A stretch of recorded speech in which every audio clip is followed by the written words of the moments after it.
Can TV સમાચાર કક્ષમાં આપ સૌનું સ્વાગત કરું છું। જોઈએ એક નજર આજના મુખ્ય સમાચાર। ભગવાન નરસિંહજીના વરઘોડામાં ભક્તો જનૈયા બની મહલ્યા। ચુસ્ત પોલીસ બંદોબસ્ત વચ્ચે નીકળેલો પરંપરાગત ભગવાન નરસિંહજીનો વરઘોડો।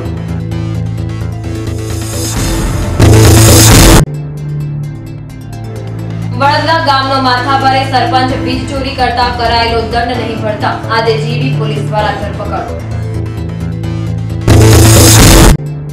અલકાપુરી સ્થિત સ્ટર્લિંગ સેન્ટરમાં આવેલી યુવરાજ ઇન્ડસ્ટ્રીઝ લિમિટેડના ભાગીદારો વચ્ચે ઓફિસના કબજા બાબતે મારામારી થતા પોલીસ દ્વારા 4 જણાની કરાયેલી ધરપકડ। અકોટા વિસ્તારમાં આવેલા સંજયનગરમાંથી ગાંજો વેચતા માથાભારે શખ્સ અબ્દુલ ઉર્ફે રાજુ તરબૂચની ધરપકડ કરતી એસઓજી પોલીસ। હવે જોઈએ સમાચાર વિગતવાર। શહેરમાં પ્રતિવર્ષે દેવ દિવાળી યોજાતો પરંપરાગત એવો ભગવાન નરસિંહજીનો ઐતિહાસિક વરઘોડો આજે સાંજે નીકળ્યો હતો। ભગવાનનો વરઘોડો મોડી રાત્રે તુલસીવાડી ખાતે પહોંચી ભગવાન અને તુલસીજીના વિવાહ યોજાશે। ભગવાનના વરઘોડામાં ભક્તો જાનૈયાઓ બની મહાલવાનો આનંદ લૂંટી રહ્યા હતા।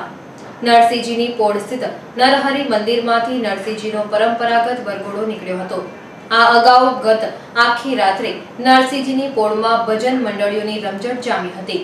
આજે ભગવાન નરસિંહજીના વરઘોડાના સ્વાગત માટે એમજી રોડ માંડવી માર્ગ રોશનીથી સજાવી દેવામાં આવ્યા હતા।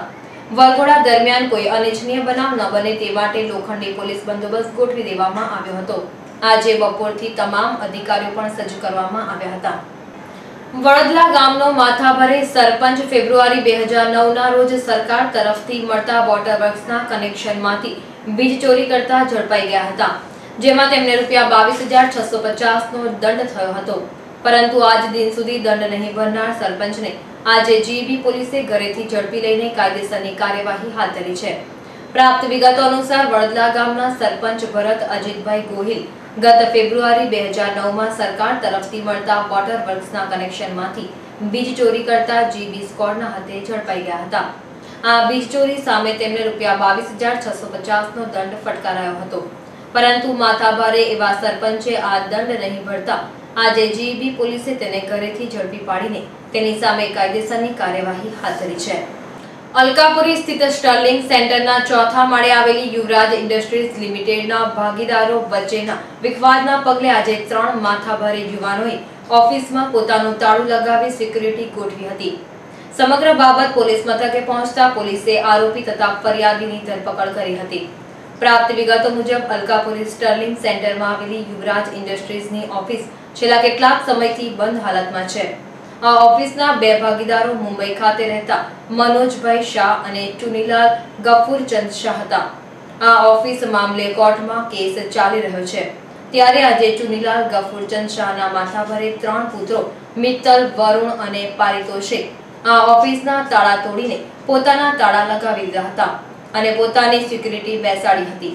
બનાવની જાણ મનોજ શાહને થતા તેઓ સ્થળ પર દોડી આવ્યા હતા। તેમણે આ અંગે પોલીસને જાણ કરતા પોલીસે સ્થળ પર પહોંચીને આરોપી તથા ફરિયાદીને પોલીસ મથકે લઈ ગઈ હતી। ઉલ્લેખનીય છે કે આરોપીના 3 પુત્રો સામે અગાઉ પણ પોલીસ ફરિયાદ થઈ હોવાનું જાણવા મળ્યું હતું।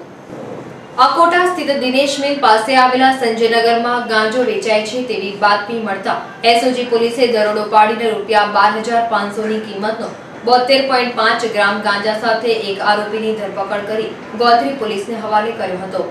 પ્રાપ્ત વિગતો અનુસાર અકોટા સ્થિત દિનેશ મિલ પાસે આવેલા સંજયનગરમાં રહેતો અબ્દુલ ગફાર શેખ ઉર્ફે રાજુ તરબૂચ ગાંજાનું વેચાણ કરે છે તેવી બાતમી એસઓજી પોલીસને મળી હતી। ગત સાંજે એસઓજીએ તેના ઘરે દરોડો પાડતા ₹12,500ની કિંમતનો 72.5 ગ્રામ ગાંજો જપ્ત કર્યો હતો। આરોપી અબ્દુલની ધરપકડ કરી તેને ગોત્રી પોલીસને હવાલે કર્યો હતો। આ અંગે પોલીસે તેની સામે ગુનો નોંધીને વધુ તપાસ હાથ ધરી છે। આજે મોતીબાગ મેદાન ખાતે રમાયેલી વડોદરા અને મધ્યપ્રદેશની ટીમ વચ્ચેની રણજી ટ્રોફી મેચમાં મધ્યપ્રદેશની ટીમ માત્ર 63 રનમાં ધ્વસ્ત થઈ ગઈ હતી। યુસુફ રાયડુ અને ઇરફાનના સમાવેશથી મજબૂત બનેલી વડોદરાની રણજી ટ્રોફી ટીમે મજબૂત ગણાતી મધ્યપ્રદેશની ટીમને માત્ર 63 રનમાં ઓલ આઉટ કરીને રણજી ટ્રોફી સિઝનની ધમાકેદાર શરૂઆત કરી હતી, જ્યારે બીજી બાજુ વડોદરાની ટીમે 200 રન પર 3 વિકેટ ગુમાવી હતી।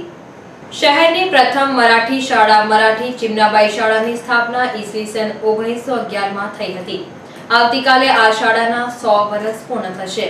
શાળા દ્વારા આવતીકાલથી શતાબ્દી મહોત્સવનું આયોજન કરાયેલ છે, જેમાં સાંસ્કૃતિક કાર્યક્રમો તથા નાટ્ય મહોત્સવનું આયોજન કરાશે। સૌપ્રથમ આ શાળા દાંડિયા બજાર વિસ્તારમાં આવેલા વાડામાં ચાલતી હતી। ત્યારબાદ પરશુરામ ભઠ્ઠાના માલિક અને નામી નગર શેઠ પરશુરામ ગણકુલે દ્વારા ₹10,000નું અનુદાન અપાતા સ્કૂલનો પાયો નખાયો હતો, જેમાં મહારાજા સયાજીરાવ ગાયકવાડ ત્રીજાએ ₹5,000 તથા ચીમનાબાઈએ ₹6,000નું દાન કર્યું હતું। આ શાળાના બિલ્ડિંગ પરશુરામ બિલ્ડિંગ તથા શાળાનું નામ મહારાણી ચીમનાબાઈ હાઈસ્કૂલ અપાયું હતું।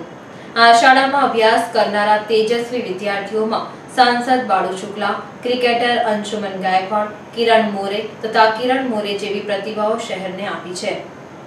15મી સદીના ઉત્તરાર્ધમાં જ્યારે ભારત અનેક વિદેશી આક્રમણોના જુલમ નીચે કચડાઈ રહ્યો હતો, ત્યારે દેશમાં ધર્મના નામે ઊંચ નીચના ભેદભાવો, અનેક વહેમ અને કુરીતિઓ પ્રચલિત હતી। તેવા સમયે માનવ માત્રની એકતા અને પવિત્ર જીવનના સરળ સિદ્ધાંતોને પોતાની આગવી જીવનશૈલીથી લોકો સમક્ષ લાવનાર ગુરુ નાનકે સંવત 1526ના પવિત્ર દિવસે અવતાર ધારણ કર્યો હતો।